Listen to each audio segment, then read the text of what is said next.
Alright, y'all. This isn't very far from my house. Driving by and saw this dude, so I went and found out who owned the property and went and asked him if I'd come look at it. I suck at it, but I love it.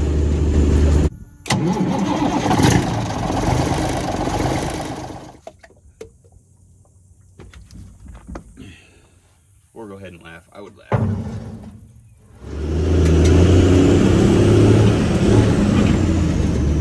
She's been here a minute.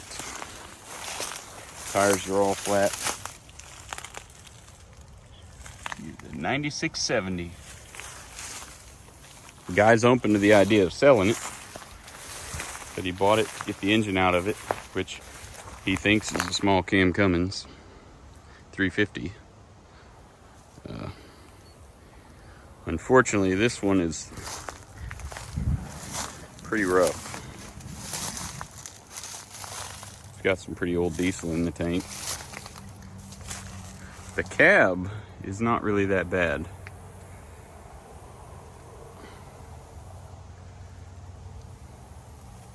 It's got looks like 13 speed in it.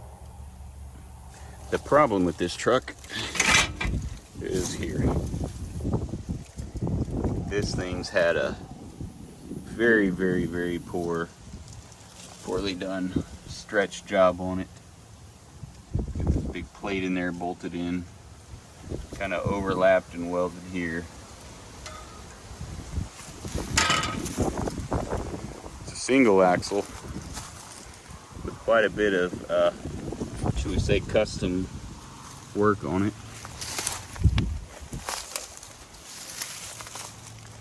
Like I said, single axle.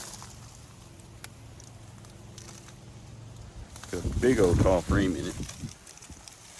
And this kind of strange suspension setup. Well, it's not strange, I guess. It's got some pretty bad rust jacking on the frame, as you can see. And look at this fabrication work. They just welded those brackets on there. And they got them coming back to this big old steel plate. They just bolted to the front of the pumpkin. Not sure what in the world that come off of, but the rust jacking is substantial. Back there it has a huge air tank mounted between the frame rails.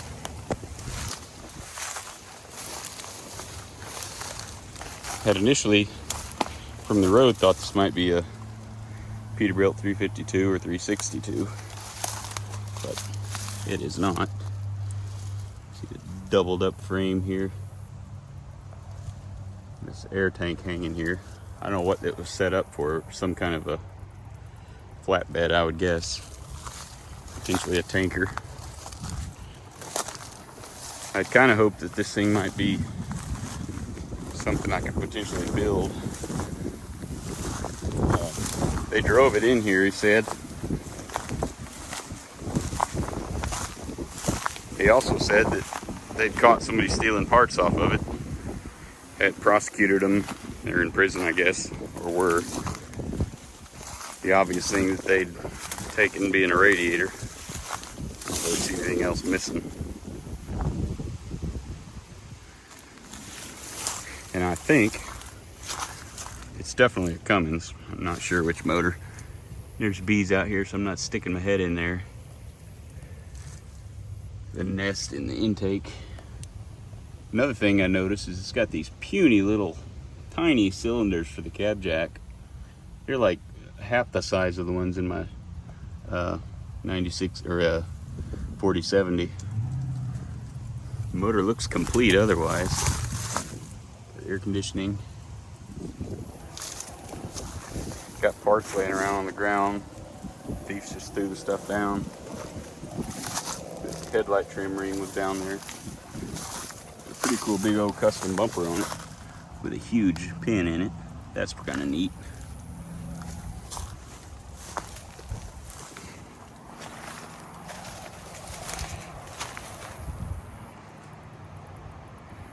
pretty cool truck at some point in time.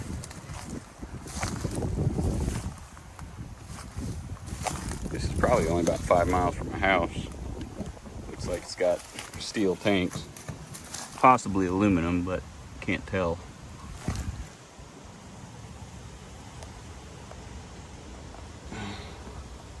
I don't know, this dude, oil pan setting on the ground. Be a lot of work to get this out of the weeds.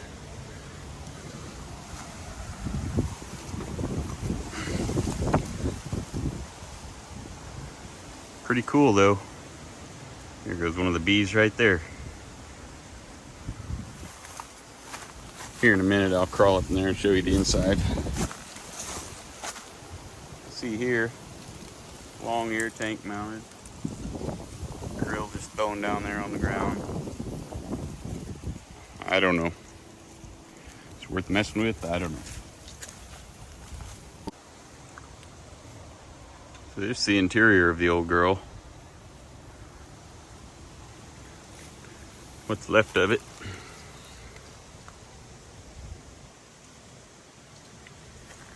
Kind of late in the year for bees, but there are some flying around here, so I might just get lit up. Hopefully not.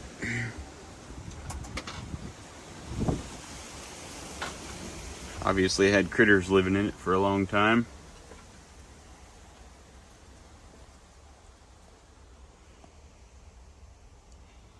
Got a window in the back, which I'm going to go ahead and assume is not factory.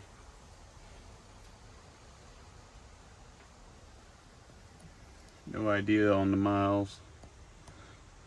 And I can't get to the other door over there to check it, but more critters. A side-by-side comparison to my 4070. This thing has a massive doghouse. This thing's way bigger, way wider than the 4070. Looks like it's got good glass in it.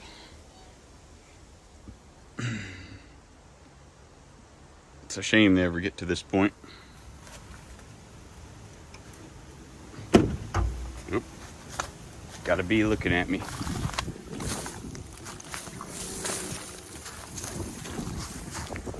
Sorry, had a bee looking at me wanting to get some. I ain't wanting to give him some.